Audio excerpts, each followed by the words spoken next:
সুপ্রিয় দর্শক আসসালামু আলাইকুম। আজকে আমি ঝটপট পটলের একটা রেমেডি শেয়ার করব।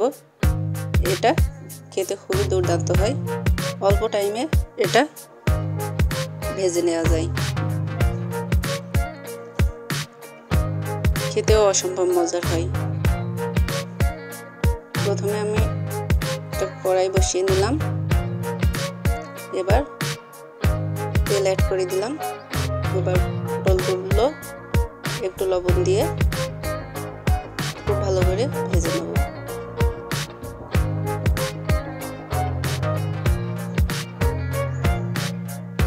এভাবে খুব ভালো করে আপনারা পটলটা ভেজে নেবেন।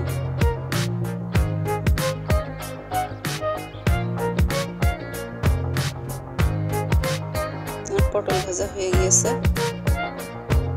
আমি ওই তেলের ভিতর পেঁয়াজ কুচি করে ভেজে নিচ্ছি।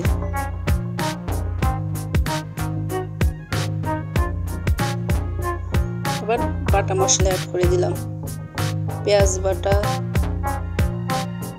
লঙ্কা বাটা, জিরা বাটা, আদা রসুন বাটা, বাটা মশলা দিয়ে আমি এই রান্নাটা করব, তাহলে খেতেও অনেক টেস্ট হবে। এবার হলুদ গুঁড়া দিয়ে দিলাম 1 চা চামচ। এবার ধনিয়া গুঁড়া 1/2 চা চামচ দিলাম। লঙ্কা গুঁড়া দিয়ে দিলাম 1/2 চা চামচ। এটা কালারের জন্য দিলাম, আমি কাঁচা লঙ্কা বেটে দিয়েছি।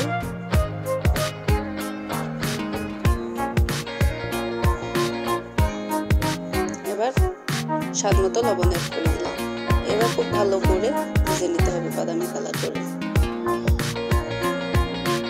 এবার পানি অ্যাড করে দিতে হবে।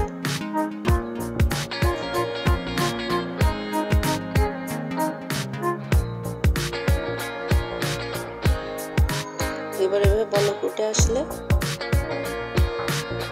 পটল ভাজিটা দিয়ে দিতে হবে, দিয়ে খুব ভালো করে ঢেকে রান্না করে নিতে হবে।